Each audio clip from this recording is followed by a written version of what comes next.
Tonight on CBC Vancouver News. This budget is guided by the strong conviction that Canada must remain a nation of builders. Big spending, big cuts. The Carney government unveils its budget. What's in it, and will it pass? Today, the Liberals have introduced the most costly and largest budget deficit in history outside of COVID. Plus, it's not surprising that we haven't seen great changes in housing prices. Interest rates are coming down, but we have a weakening economy. a market stuck? We take a closer look at Metro Vancouver's real estate market, neither up nor really down. And I like that I can read anywhere and doesn't occupy a lot of space. more Vancouver Public Library readers are going digital. However, The cost is typically 3 or 4 times higher. This is CBC Vancouver News.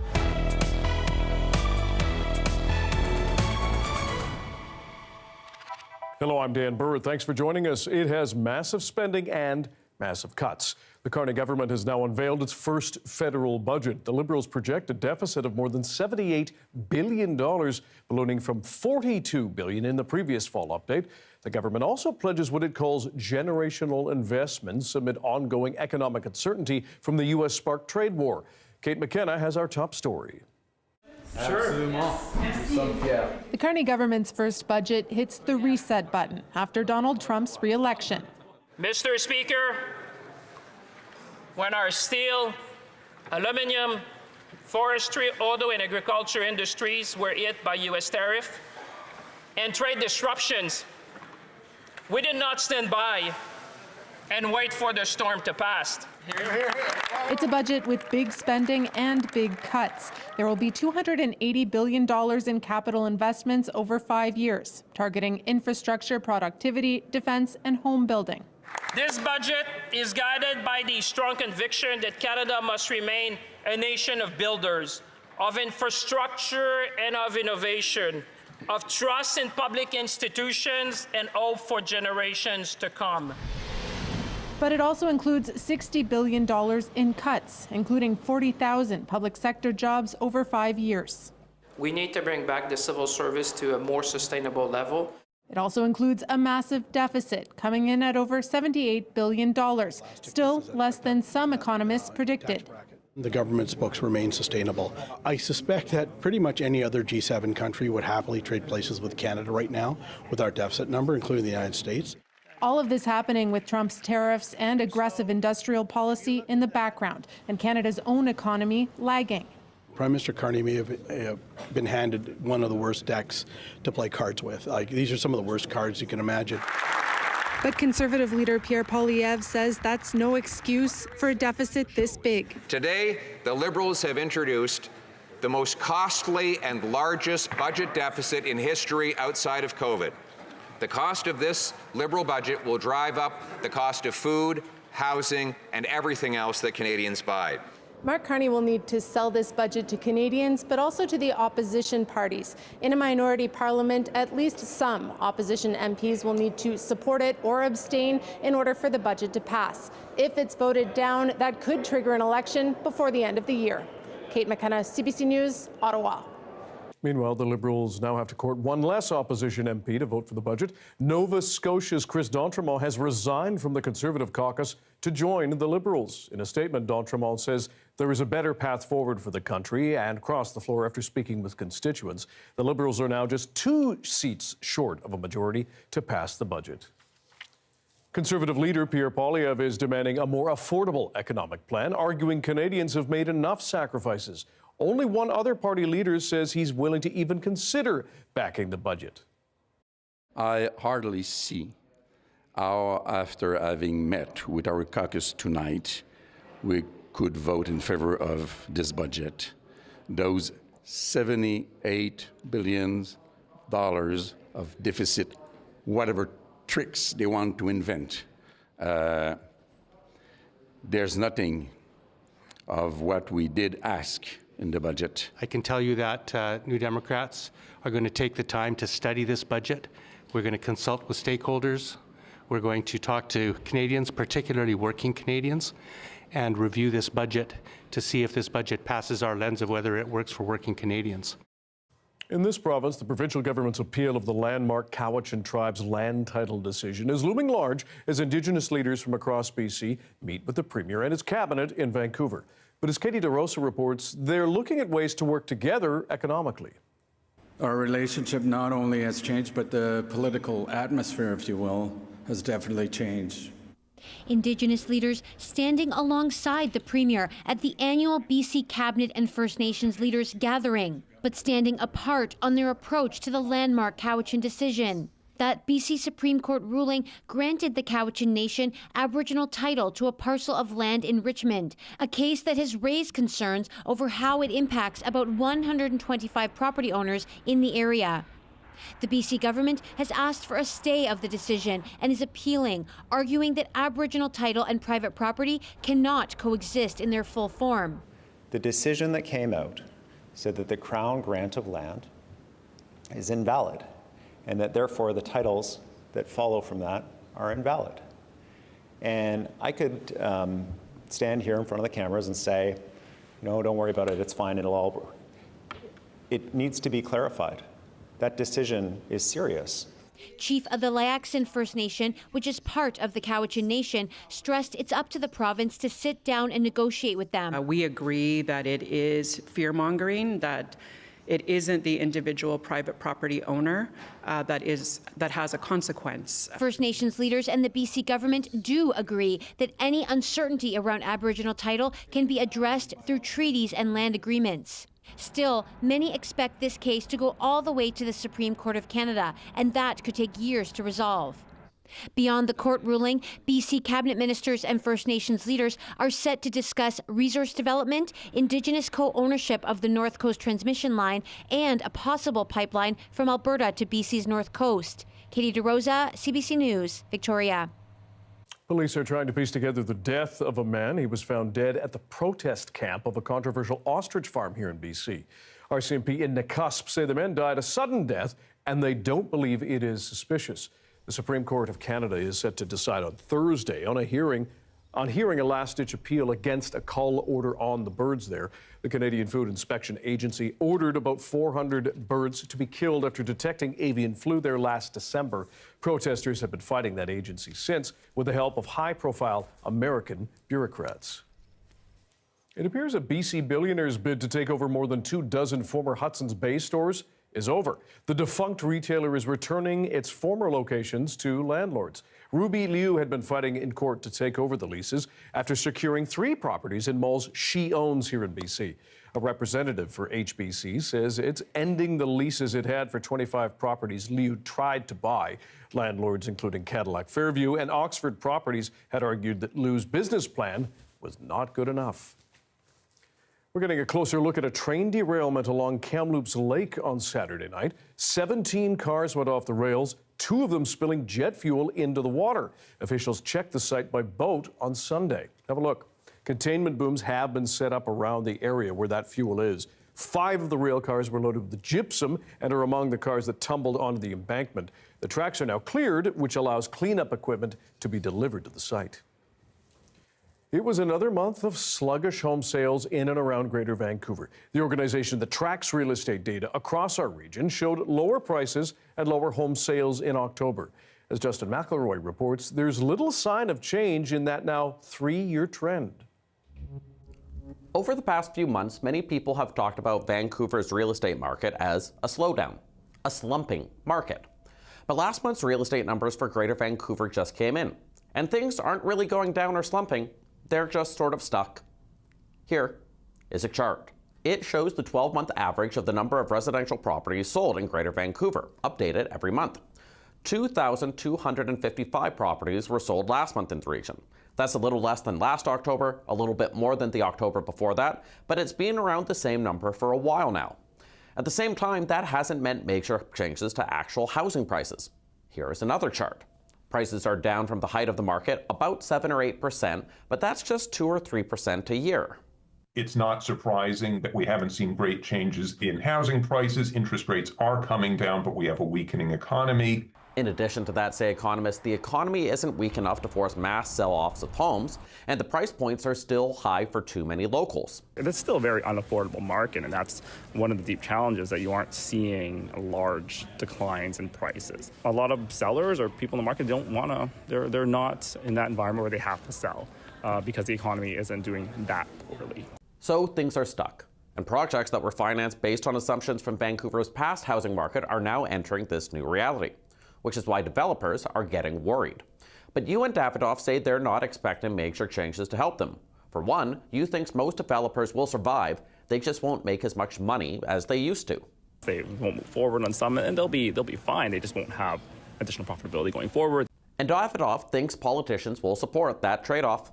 Oh, I would say as a general matter, both from impression and from survey evidence, people think real estate developers are scum of the earth who profiteer and make everybody's life miserable. So, absent giant changes in the world economy or immigration rates, the stuck housing market could continue for a while. You could still call it a slowdown, but after 3 years, it's probably best to call it the new reality. Justin McElroy, CBC News, Vancouver.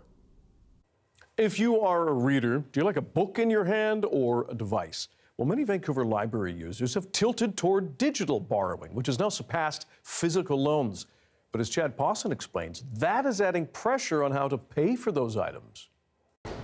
You may be a staunch paper book reader, but chances are you're closer to going digital like so many other readers. I have done it a few times, but I do like coming to the library. Sometimes they have a little bit of a longer wait list, and it's like more of a work thing. I want to get to it and get through it. But for my enjoyment and leisure and pleasure, I like holding the book in my hand. I like that I can read anywhere and it doesn't occupy a lot of space. Yeah, and do you find it's easy to get them from the library? They're accessible? Yeah, it's very easy. In Vancouver, that easy access paired with modern technology has pushed the borrowing of digital items past traditional ones for the first time. The digital borrowing of books, music, and magazines now exceed physical versions, an increase of 16% from 2023 to 2024. Not surprising, say library officials. It's very accessible. It's accessible to people who actually can't make it to the library physically to come and borrow items. So it's a really broad range of content, and I think it supports a very wide variety of needs. There's a downside, though, and it's cost. Libraries pay a lot more for digital materials than individual consumers pay for digital materials, and they pay more for digital materials than they pay for print books. So as digital collections use grows and the cost is typically 3 or 4 times higher, we're seeing a big gap in VPL's available budget for collections. For example, a digital copy of a popular book like Rebecca Yaros's Onyx Storm costs $22 in Canada, but for the library, the digital price is $85, and licensing agreements with publishers have a set time limit or number of downloads per copy purchased. That's meant extra costs for libraries to keep up with demand, something their budgets may be strained to do. The Vancouver Public Library Foundation raises more than $2 million a year. It's campaigning for specific funds to help pay for digital materials, to help fill any gap until either digital publishing fees for libraries change or more core provincial funding for these institutions is provided. Chad Pawson, CBC News, Vancouver.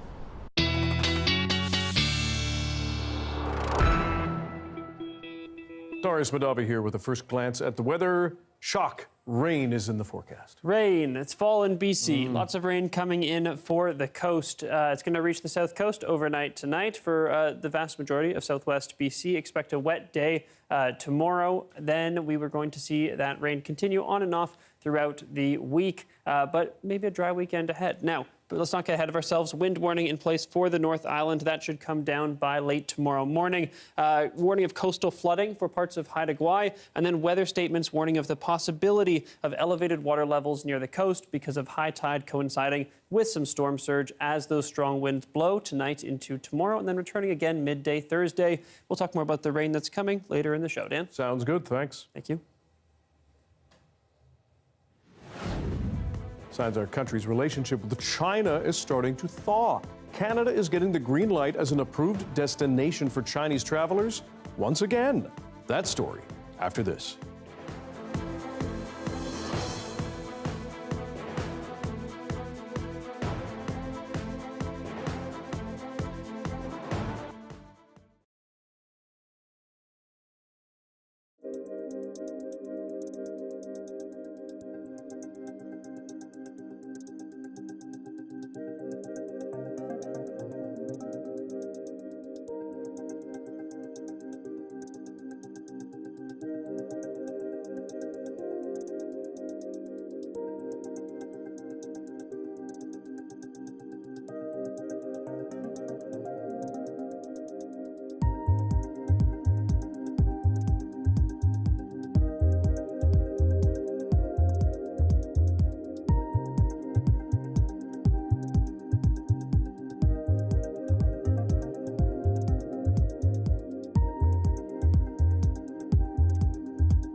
Canada is once again back on the approved destination status list for China. That means tour groups from China are now allowed to come here again.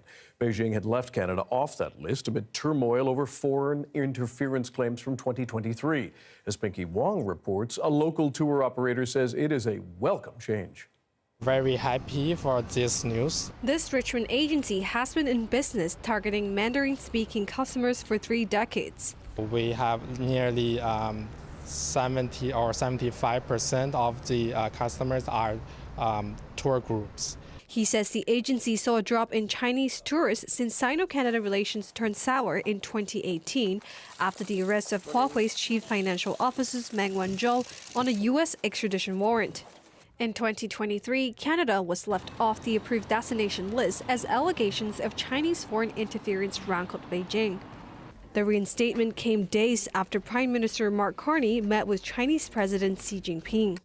Jiang says they are now preparing to welcome Chinese group travelers back to Canada. We have more rooms that will be blocked from our room hotel list, and we try to have more tour buses. Vancouver's tourism board has also welcomed the news. It's our second largest market next to the U.S. In 2019, we had almost 300,000 overnight visitors from China.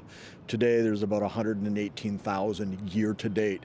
A portion missing, of course, is the group travelers. He says the spending power of group travelers contributes a lot to what he calls the visitor economy. We're also doing a lot of different things as a result of a group traveler, booking hotels and restaurants and attractions. This China expert says the move from Beijing is a reset in relations. It's a positive step, and it's been an irritant for a long time. We had worked long and hard to get approved destination status under 3 prime ministers, and for the Chinese to pull that back was a little bit of a kick in the shins. And now they've maybe are putting a Band-Aid on those shins. He says this laid the groundwork for China and Canada to rebuild their relationship in the coming future. Pinky Wong, CBC News, Richmond. A date for a bail hearing for a man charged in connection with the shooting of a migrant farm worker in the BC interior is expected to be set this week. As Kimberly Davidson reports, the assault has left the victim unable to work. Surveillance video taken from the camera at the Sarin Fruit Market on Highway 97 shows some of what happened on September 11th. You can see a dark-colored car pull up to the side of an orchard. Someone gets out of the driver's side with what appears to be a long gun and disappears behind the trees. Mere seconds later, the person gets back into the car and merges back onto the highway. He was behind a tree, and then suddenly he a big explosion, and he feel a lot of fire in his leg and in his back. He just fell down, and he started yelling, "I am dying, I am dying." And that's what happened. Raul Gatica, an advocate for migrant workers who is working with the victim, says the farm worker was left with more than 100 pieces of birdshot in his thigh and groin and required treatment in hospital. RCMP say shortly before the shooting, they were called to another assault with a weapon in the same area. 2 days later, Cash James was charged with weapons offenses, assault with a weapon, and discharge of a firearm with intent to wound. The Dignidad Migrante Society says the shooting victim isn't able to work because of his injuries. The group says it is helping him with things like navigating the medical services plan, applying for workers' compensation, and communicating with police. Raul Gatica says in many cases, being a temporary foreign worker is a vulnerable position. They don't speak the language, they are here alone, so we are very few who really care for them. As for the accused, Cash James will be back in court on November 7th to set a date for a bail hearing. Kimberly Davidson, CBC News, Kelowna. A stunning afternoon on Long Beach near Tofino, but a storm is on its way and a risk of storm surge. Daria says your BC-wide weather forecast coming up.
Back to our top story, the federal budget. The CBC's Ashley Burke has more on what the plan promises for Canadians and the pushback by the opposition. So we're ready. Merci tout le monde. Merci. A new direction for an economy under pressure. This gives us control of our future. We're going to build together. We're going to build Canada strong, and we're starting right now. The Carney government's first budget focused on strengthening Canada's finances, dragged down by Donald Trump's tariffs and his attempts to pressure companies to move to the U.S. To weather the storm of uncertainty, we will not lower our sails, Mr. Speaker. Quite the opposite. We will raise them to catch the winds of economic change. The government's offering new incentives to compete with the U.S. and try and hold on to manufacturers, offering companies more lucrative tax write-offs. You're going to be able to immediately expense what you've invested in technology, in equipment, in plant and machinery, in patents, and in manufacturing buildings. A budget focused more on investment and less on social programs. It's spending, but it's spending in a very different way than we've seen over the last decade with the previous Trudeau government. The budget includes $141 billion in new spending over 5 years. There's money to build local infrastructure, attract new talent and researchers, and to rebuild and rearm Canada's military. That's a huge increase in spending on national defense. The budget includes big cuts too, reining in the government's size by 40,000 jobs and its spending with $60 billion in cuts and savings. When you have a jobs crisis, cutting union, family-sustaining, good jobs is the opposite direction of where we want to go. The deficit, how much the government's spending versus bringing in, is much bigger too, more than $78 billion. Today, the Liberals have introduced the most costly and largest budget deficit in history outside of COVID. The Conservatives say they want a budget focused on affordability, and this isn't it. We Conservatives cannot support this costly Liberal budget. The Bloc Québécois says it's hard to see how they could support it. There's nothing of what we did ask in the budget. The NDP says this budget has positives and negatives. That party's now looking it over and weighing if they can support it or not, and still hasn't ruled out abstaining from the vote altogether to avoid an election. Ashley Burke, CBC News, Ottawa. Now, in August, Prime Minister Carney announced $1.2 billion in federal funding for the struggling softwood lumber sector. That was reiterated in today's budget. Since that pledge, though, U.S. President Trump has slapped an extra 10% tariff on Canadian softwood on top of a 35% levy already in place. To explain what these tariffs mean for BC's industry and if the investments are enough, we're joined by Harry Nelson, an associate professor at UBC's Forestry faculty. Harry, appreciate you being here. Canadian softwood lumber tariffs now total 45%. What does that mean for BC right now? Dan, it is, we've never really experienced anything quite this drastic. Lumber in these kind of times tends to be a low margin business, and these kind of tariffs push us well below the ability of producers to kind of cover their costs. So it's a fairly grim situation. And we've heard those forecasts before. Do you expect to see more closures and curtailments even with this federal funding pledge? I do, sadly. You kind of just, part of it too, I think what will happen here is you don't want to turn your nose up at any kind of money you can get, but it's in some ways just a drop in the bucket given the needs in the sector. And I sort of expect that it'll maybe help a few firms kind of hang on for a while, but it's kind of, in some cases, delays the pain, but it's not going to make it go away. Well, yesterday, Premier David Eby stood with Dominic LeBlanc, our U.S.-Canada trade minister, and they were touting this new working group to help the sector. What difference do you think that might make? I would like to hope that it would make a difference. I feel that if we're going to be doing something like this, we need focus and attention and targeted attention to kind of figure out where government can support trying to keep something alive. And I think it goes beyond just the current focus, which is just only on kind of lumber and solid wood product manufacturers. It's such an integrated system across the country. Contractors, pulp and paper mills, everybody sort of relies on one another. And so you've got to take, I think, that more holistic picture, which I hope we would do. Do you expect to see more of that push for integration across the country by the federal government and perhaps between provinces as well? I worry that everybody's just so focused on the short term right now, which has always been a challenge with forestry, that we won't see it.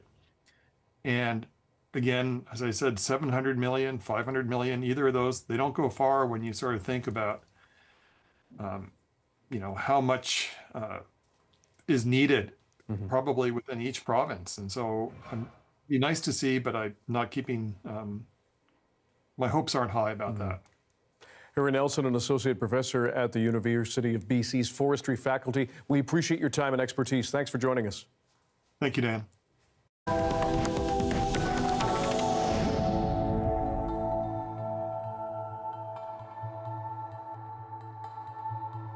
It is voting day for millions of people in the U.S. casting ballots in some state and municipal elections, including New York City, where the mayoral race is so big, the U.S. president is watching and attacking the leading candidate. Chris Reyes has the details. Zohran Mamdani is the surprise frontrunner in the race to lead the largest city in the U.S. His matchup with former New York Governor Andrew Cuomo has revved up voters. The two couldn't be more different. Cuomo is about as established a name as you can get in the Democratic Party. He ran this state as governor for more than a decade. And newcomer Mamdani shot to prominence when he beat Cuomo to become the party's nominee in this mayoral race, forcing Cuomo to run as an independent. He's 34 years old, a self-declared Democratic socialist, and if he wins, he would make history as the youngest and first Muslim mayor of the city. We're all from Mandami, all ages. There's a whole group of us. Tell us why you're voting for Cuomo. Because he can organize a city as well as a state. I think he's competent. And that's exactly what Cuomo has been pitching. His experience, his slogan, ready on day one.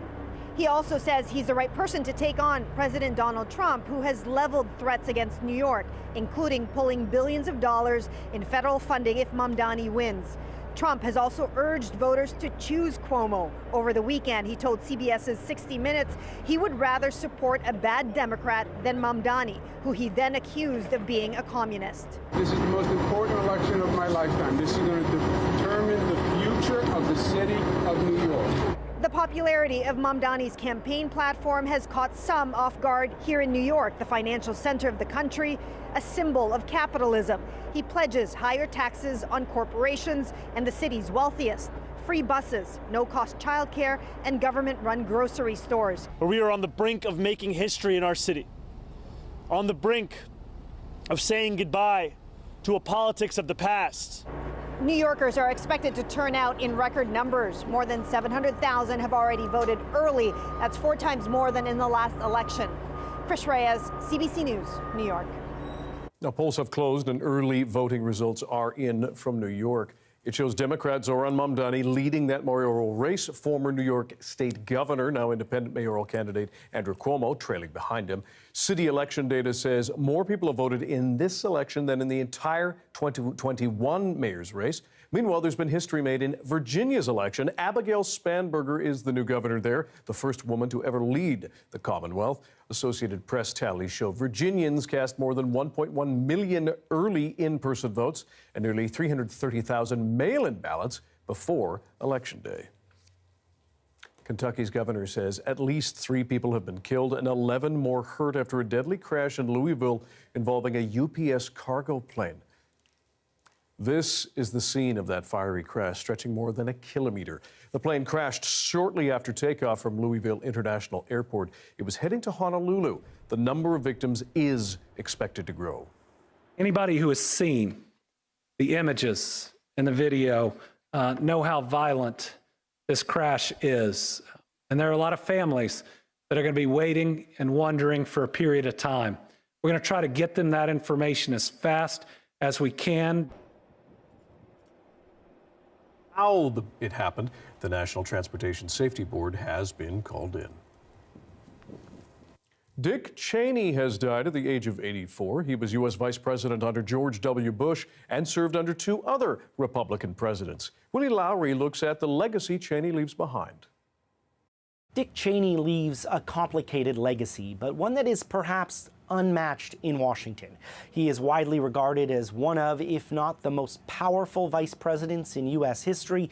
He helped to steer the country in the aftermath of the September 11th terror attacks, and he was a major proponent of the wars in Afghanistan and Iraq. He defended his administration's decision to go into Iraq, despite no weapons of mass destruction ever being found. The suggestion that's been made by some U.S. senators that the President of the United States or any member of this administration purposely misled the American people on pre-war intelligence is one of the most dishonest and reprehensible charges ever aired in this city. And in those post-9/11 years, he presided over a period marred by allegations of torture and the mistreatment of detainees, something that has left a dark stain on this country, but one that he continued to defend until the end. And Cheney's final chapter, however, was perhaps a surprise to many. His final years were spent as a vocal opponent of President Donald Trump. He spoke out against the attempted insurrection on January 6, 2021. His daughter Liz Cheney, who like her father represented Wyoming in Congress, was one of the leading Republicans on the House Select Committee that looked into January 6. Together, they were some of the loudest voices within the party to speak out against Trump. Cheney even endorsed Kamala Harris as the Democratic candidate for president during last year's election, but he dies somewhat a pariah from his own party.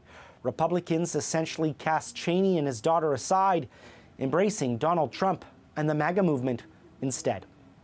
Willie Lowry, CBC News, Washington. Global Affairs Canada says a Canadian citizen is among those killed in an avalanche in Nepal. The slide hit a base camp located 4,900 meters up a mountain on Monday. 7 climbers were killed, including the Canadian, whose identity has not yet been released. Rescue workers finally reached the site today to try to recover the victims. 8 other climbers were hurt and have been flown to Kathmandu for treatment. A massive storm has pummeled its way through the Philippines. The latest on the deadly impact of a typhoon after this.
A typhoon has killed at least 40 people in the Philippines. Officials say most of the deaths occurred in the central region of Cebu. Heavy rains flooded towns and submerged homes, forcing thousands to flee. The typhoon has now weakened since it made landfall, but gusts up to 180 kilometers per hour were still being recorded in some regions. Power was still out in many places, and phone and TV service very spotty. The still powerful storm is expected to hit Vietnam next. The weather update is brought to you by BC Cancer Foundation. Give today to bring more progress and possibilities to patients and their families. Your donation changes everything.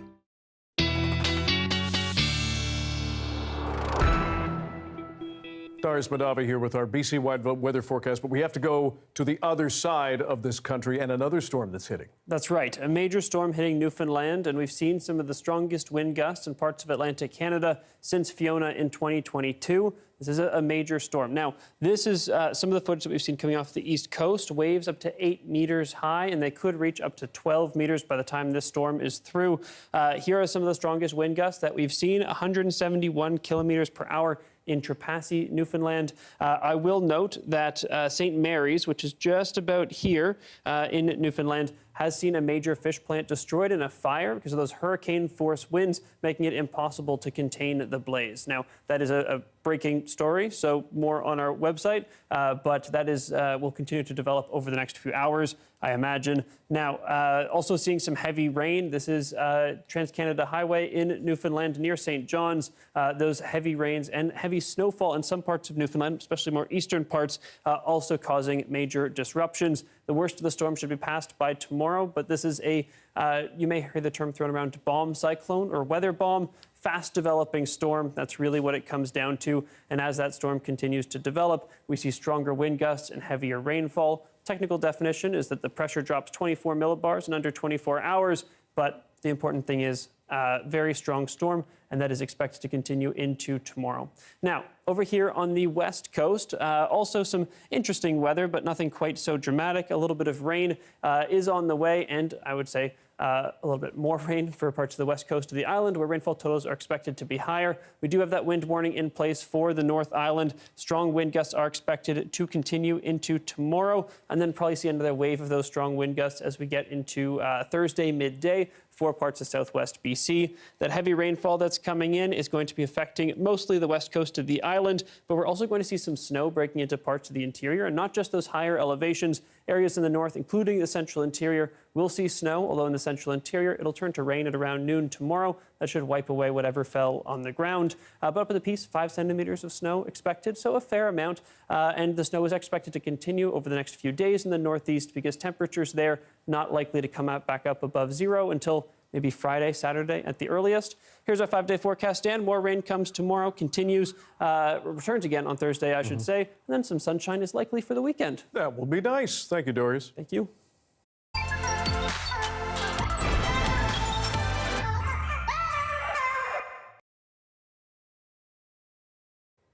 It is a routine morning beverage for adults and others across the world. Coffee. Centuries of history and cultural interactions have gone into making those delicious sips so commonplace. That's what CBC's new Creator Network series is exploring. It's called Brewing Culture. Creator Suman Kandola starts with exploring the birthplace of coffee, Ethiopia. Hey, I'm Suman Kandola, and I'm obsessed with coffee and cafes. In this series, we explore culture through cafe culture in Vancouver. Come along for the ride, and you might just discover your new favorite spot. We're kicking off this journey in Ethiopia, widely considered the birthplace of coffee. Finest Cup is an Ethiopian coffee shop dedicated to small lots of native Ethiopian coffee. Owners Derje and his wife Elizabeth invited us to experience a traditional Ethiopian coffee ceremony, a symbol of hospitality, connection, and community. To begin, Elizabeth invited my friends and I to sit around a beautiful table she prepared for us. She selected green coffee beans straight from Ethiopia and placed them inside a clay pot. the green coffee beans roasted in front of us on a burner, and she stirred them constantly for a consistent and even brew. As the beans slowly roasted, we learned the legend behind coffee's rich history. It's said a goat herder named Caldi noticed his goats energized after eating red berries. Curiously, he tried them himself and felt the same rush of energy. Excitingly, he shared them with a monk who instantly disapproved and threw them into a fire. Until the aroma inspired him to salvage the beans, grind them, and mix them with water, unknowingly creating the first cup of coffee. Once the beans reached the perfect roast, Elizabeth took the grounds and poured them into a jebna. A jebna is a traditional clay coffee pot where she adds cold water and lets the coffee brew slowly. Once the coffee was ready, she poured the dark brew into small traditional cups without spilling a drop. Derje explained that because of Ethiopia's climate, Ethiopian coffee is incredibly diverse, with flavor notes ranging from fruit and citrus to caramel and chocolate. In true Ethiopian tradition, the coffee is brewed 3 times and always served with small snacks like popcorn. Coffee's story continues as coffee spread across the Red Sea to Yemen, where it became the first place to cultivate coffee commercially. Yemen's favorable growing conditions helped coffee take root across the Arabian Peninsula, marking the beginning of a tradition that would span generations and cross borders, which brought our coffee journey to Mishmish, a Middle Eastern-inspired cafe on Fraser Street that blends tradition with something unexpected. Co-owner Leah's shared vision with partners Abdullah and Marisol was simple: create a space where cultures meet and flavors collide. We learned that Middle Eastern coffee culture is a daily ritual as well as a gesture of hospitality and social connection. Traditionally, coffee is offered to welcome guests and the community. We started our coffee tasting journey with the halva latte, an espresso-based drink with sweet sesame. Then, the baklava cream top, a drink inspired by the iconic pastry. It's rich, layered, and topped with a spiced foam with notes of honey and pistachio. I had the flat white with their homemade cardamom essence. While traditional Turkish coffee is brewed by simmering extra fine grounds with water and sugar, here at Mishmish, their cardamom essence allows you to add the same delicious flavor to your favorite espresso-based drinks. And just like in the Middle East, where coffee is rarely served without food, Mishmish brings people together around a table with their fresh, mouth-watering flavors. We tried the kak bagel, a sesame-crusted bread traditionally sold by street vendors, which is unlike a Montreal or New York-style bagel. The kak bagel is flatter, crispier, and served with labneh. Labneh is a Middle Eastern yogurt that adds a cool, creamy contrast to every bite. Leah told us her team loves to take traditionally sweet ingredients and soften them to bring balance to the coffee experience. So, of course, after she mentioned that, we had to give the desserts a try, including the osmalai, a crunchy katafi pastry with a creamy milk filling, topped with pistachios and floral cream. And the coconut cake, which was unbelievably soft and the perfect pairing to my cardamom spiced flat white.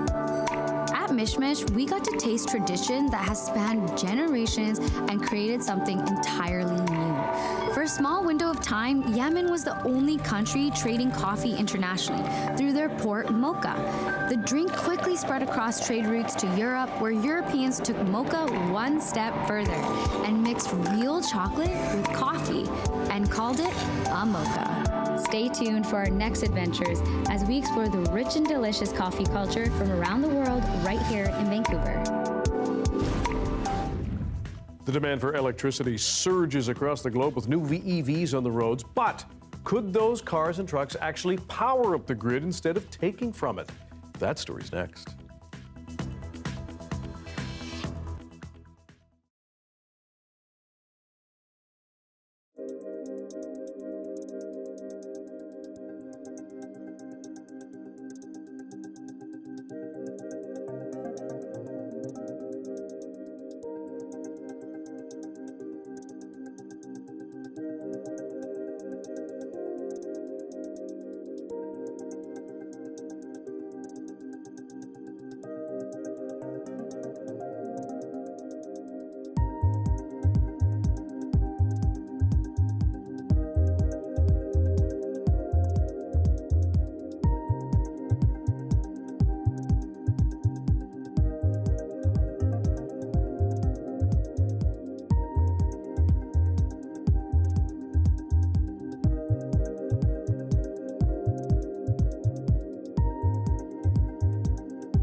Hi, I'm Amy Bell, and this is your CBC Inbox.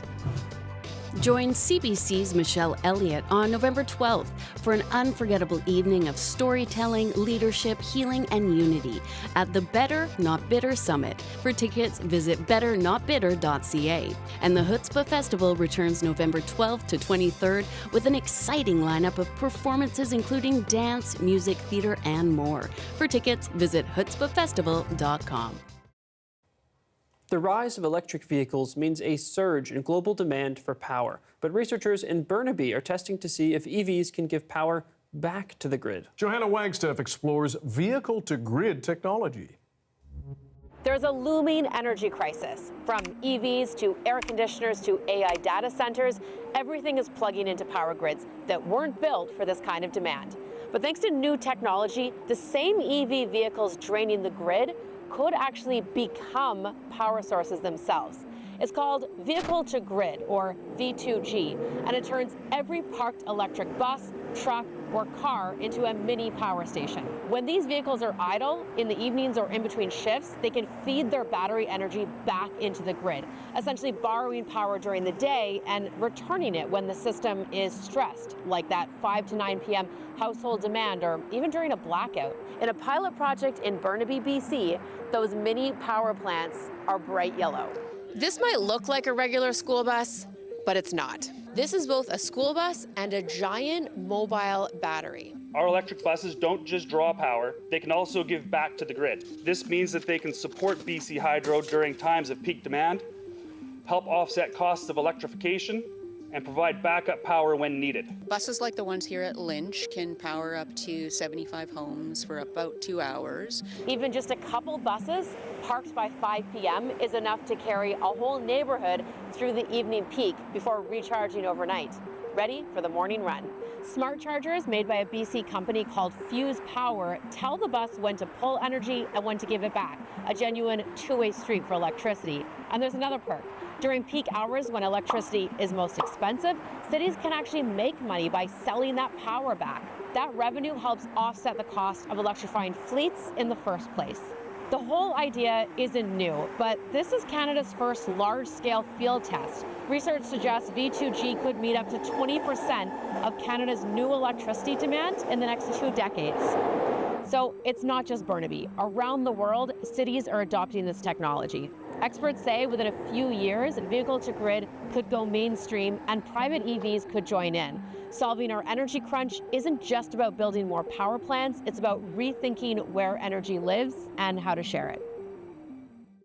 And a mayoral update for you now. South of the border, Zoran Mamdani has been elected mayor of New York City. In a victory considered big for the Democratic Party's progressive wing, Mamdani beat former Governor Andrew Cuomo and Republican Curtis Sliwa. The 34-year-old Mamdani will be New York's first Muslim mayor and the youngest in more than a century. Busy night down there. Thanks for being with us tonight on CBC Vancouver News at 6. You can watch this newscast on CBC Gem, YouTube, and our website. And we will have your next local news at 11 o'clock, right after the National. Good night.